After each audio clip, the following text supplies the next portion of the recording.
بسم اللہ الرحمن الرحیم۔ ناظرین اکرام السلام علیکم۔ ناظرین، آپ نے نوٹ کیا ہوگا کہ پچھلے 3-4 دن سے اپوزیشن کو غدار قرار دینے کی جو مہم بہت تیزی پکڑ گئی تھی وہ یکدم تھم گئی ہے۔ اس کے پیچھے کیا قصہ ہے؟ ایک تو یہ کہا جا سکتا ہے کہ حکومت تک یہ رپورٹیں جا رہی تھی کہ عوام پر اس کا تاثر اچھا نہیں پڑ رہا، بلکہ یہ ایک مضحکہ خیز سی مہم بن گئی ہے۔ لیکن ایک وجہ اور بھی بنی، وہ یہ ہے کہ مسلم لیگ نون کے رہنما رانا ثناء اللہ نے یہ پریس کانفرنس میں دھمکی دی کہ اگر ایاز صادق پر مقدمہ چلا، جس کی حکومت تیاری کر رہی تھی، اگر ایاز صادق پر مقدمہ چلا تو پھر ہم وہ باتیں بھی بیان کر دیں گے جو ابھی عوام کے سامنے نہیں آئی ہیں اور جو بھی صیغہ راز میں ہیں۔ تو اس دھمکی کا نوٹس اوپر تک لیا گیا اور حکومت کو پھر ایک میسج بھجوایا گیا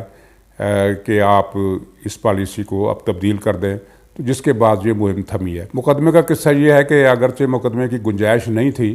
لیکن حکومت فیصلہ کر چکی تھی کہ وہ مقدمہ بنائے گی، اور یہ تو آپ کے سامنے ہے کہ اس حکومت کے لیے، موجودہ حکومت کے لیے قانون جو ہے وہ موم کی ناک بنا دیا گیا، جہاں چاہے وہ جس انداز سے چاہے وہ موڑ سکتی ہے۔ جس طرح کہ آپ نے ابھی دیکھا گلگت بلتستان کی انتخابی مہم میں وزیر اعظم نے بھی حصہ لیا اور وفاقی وزیروں نے بھی حصہ لیا، جو کہ الیکشن قواعد کی بالکل خلاف ورزی ہے، لیکن اس کا کوئی نوٹس نہیں لیا گیا۔ اور حال ہی میں ایک مقدمے سے وہ جو ٹی وی پر اور سرکاری پارلیمنٹ پر حملے کا جو کیس تھا، اس میں عمران خان کو بری کر دیا گیا۔ وہ اپنی جگہ ایک تماشا، جس کے بارے میں پھر رانا ثناء اللہ نے بڑا دلچسپ تبصرہ کیا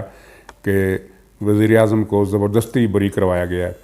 تو قانون کا تو مسئلہ ہی نہیں ہے، مصلحت کا مسئلہ ہے، اور مصلحت کا تقاضا یہ تھا کہ جو بدنامی ہو رہی ہے حکومت کی اور جو اندیشے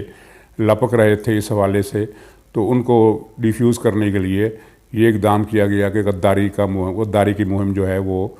فی الحال روک دی جائے یا سلو کر دی جائے۔ آپ نے یہ بھی نوٹ کیا ہوگا کہ پنجاب میں جو فردوس عاشق ایوان جو وفاق سے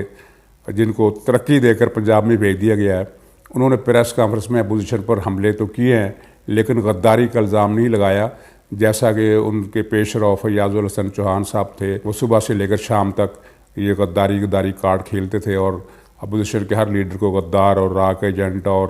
بلکہ وہ تو راہ سے ان کے رابطوں کی تفصیلات بھی بتانے کا دعویٰ کرتے تھے۔ اس کے علاوہ ایک صورتحال یہ پیدا ہوئی ہے کہ غداری کی اسی کے کیس میں جو خفت کا سامنا کرنا پڑا ہے گورنمنٹ کو، وہ یہ ہے کہ اسے یقین تھا، بلکہ اس کے کچھ حواریوں نے، حکومت کے وزیروں نے اور دوسرے کچھ لوگوں نے یقین دلایا تھا کہ آپ یہ مہم جاری رکھیں، مسلم لیگ معافی مانگ لے گی اور اس سے اس کی پوزیشن بہت نازک ہو جائے گی۔ لیکن مسلم لیگ نے نہ صرف یہ کہ معافی نہیں مانگی، بلکہ یہ اعلان بھی کر دیا، جیسا کہ ایاز صادق نے کل پھر کہا کہ میں نے جو کہا ہے اس کی وضاحت کر دی ہے، میں اس پر کوئی معذرت نہیں کروں گا، جو میں نے کہا ہے وہ صحیح ہے، جھوٹ سچ کا فیصلہ کرنا ہے تو وہ شاہ محمود قریشی صاحب سے پوچھا جائے۔ اس مسئلے پر آ کر حکومت جو ہے اس کو ایک ایسی پسپائی کا سامنا کرنا پڑا ہے جو اس کے لیے خفت کا باعث ہے، اور یہ خفت کافی تکلیف دہ ہے۔ دوسری طرف صورتحال یہ ہے کہ تصادم اور کشمکش اور جو کشیدگی ہے سیاسی فضا میں، اس کے حوالے سے رابطے بھی جاری ہیں، اور یہ خبر بھی سامنے آئی ہے کہ ایک سابق بہت ذمہ دار شخصیت جو اب سروس میں نہیں ہے، وہ ماضی کے حوالے سے بہت اہم تھی، تو ان کے ذریعے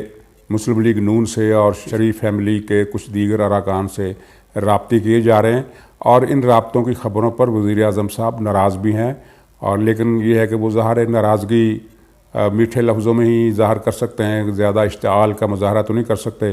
پچھلے دنوں وہ اپنی نجی محفلوں میں کچھ ریمارکس انہوں نے دیے جو اوپر تک پہنچے، اگرچہ وہ کوئی اتنے زیادہ گستاخانہ ریمارکس نہیں تھے، لیکن ان سے وزیر اعظم کی خفگی ظاہر تھی۔ اور یہ مذاکرات کا یا بات چیت کا جو ڈول ڈالا جا رہا ہے، اگرچہ اس کی ابھی کامیابی کے امکانات کوئی زیادہ واضح نہیں ہیں، کیونکہ نواز شریف جو ہیں وہ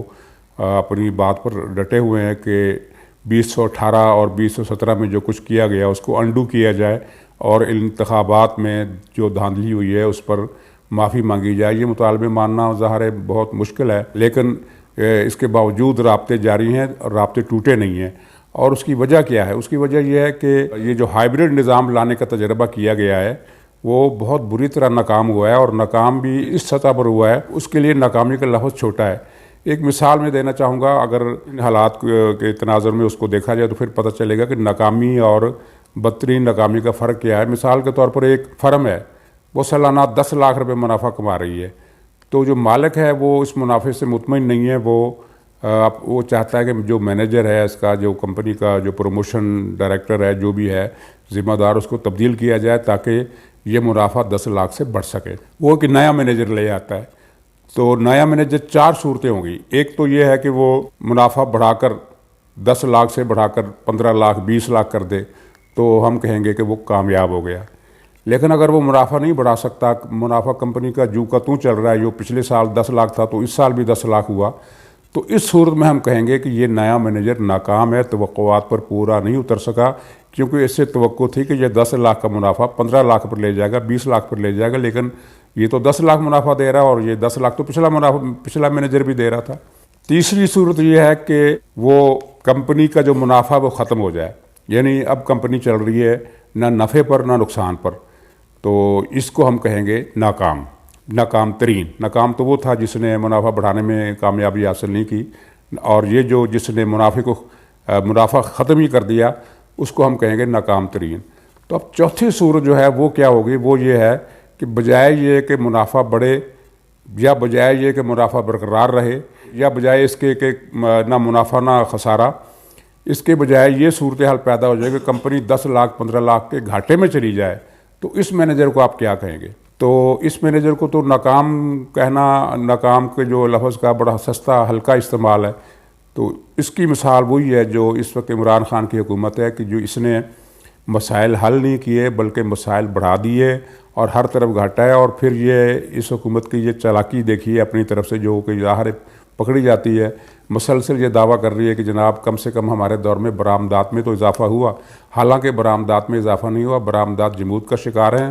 اور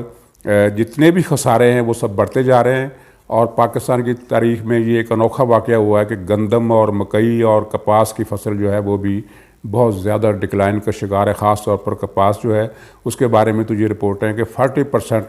جو پیداوار ہے وہ کم ہوگی۔ جب 40% پیداوار کم ہوگی تو ہماری برآمدات میں تو بہت اہم حصہ ٹیکسٹائل کا ہے، وہ ظاہر ہے اس کو اگلے سال بہت زیادہ ہمیں نقصان کا سامنا کرنا پڑے گا۔ صرف معیشت ہی نہیں بلکہ سیاسی میکانزم جو ہے پاکستان کا، اور خاص ایک سیاسی کلچر جو ہے وہ بھی ٹوٹ پھوٹ کے قریب ہے۔ نواز شریف کا اور اپوزیشن کا جو بیانیہ ہے کہ ووٹ کو عزت دو اور پارلیمنٹ کی بالادستی قائم ہو، آئین کی پاسداری کی جائے، تو یہ مطالبہ جو ہے یہ اگر اس کو جس طرح تقویت مل رہی ہے اور جس طرح اس کو عوام میں پذیرائی مل رہی ہے، تو اس کے نتیجے میں وہ سٹیٹس کو خطرے میں پڑ جائے گا، جس کے دفاع کے لیے یہ پچھلے 3 سال سے ایک عجیب و غریب مشق جاری ہے اور ہائیبرڈ نظام لایا گیا ہے۔ تو یہ عمران خان، اس کا کریڈٹ بھی عمران خان کو جائے گا کہ اس سے اچھا تھا کہ پہلے والا سٹیٹس کو ہی برقرار رہتا جو نواز شریف دور میں تھا، کہ بے شک وہ کچھ باتیں نہیں مانتے تھے، کچھ باتیں مان لیتے تھے، لیکن اس طرح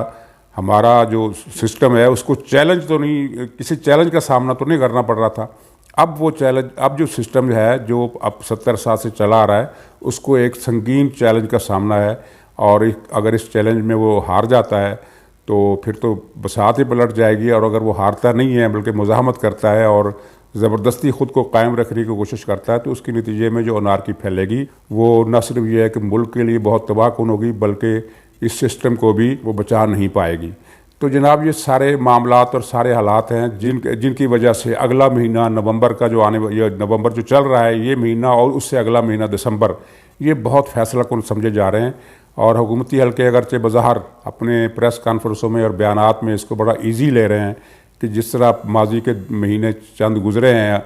تو یہ نومبر دسمبر بھی اسی طرح گزر جائیں گے، انہیں اندازہ نہیں ہے کہ جو قدرت کا شکنجہ ہے ان کی طرف بڑھ رہا ہے اور وہ اس شکنجے میں آنے والے ہیں۔ ان کے بچاؤ کی اب کوئی صورت جو ہے وہ کم سے کم حالات کے جو اشارے ہیں ان سے تو یہی پتہ چلتا ہے کہ بچاؤ کی صورت نہیں ہے۔ اس کے بعد کیا ہوگا یہ ہم نہیں کہہ سکتے، سسٹم میں کیا تبدیلی آئے گی، کوئی مثبت تبدیلی آئے گی یا منفی تبدیلی آئے گی، لیکن اس وقت جو ڈھانچہ بنا ہوا ہے یہ قائم رہنے کا امکان تقریباً 0 پر چلا گیا ہے۔ بس اسی بات پر میں آج کا پروگرام ختم کرتا ہوں۔ خدا حافظ۔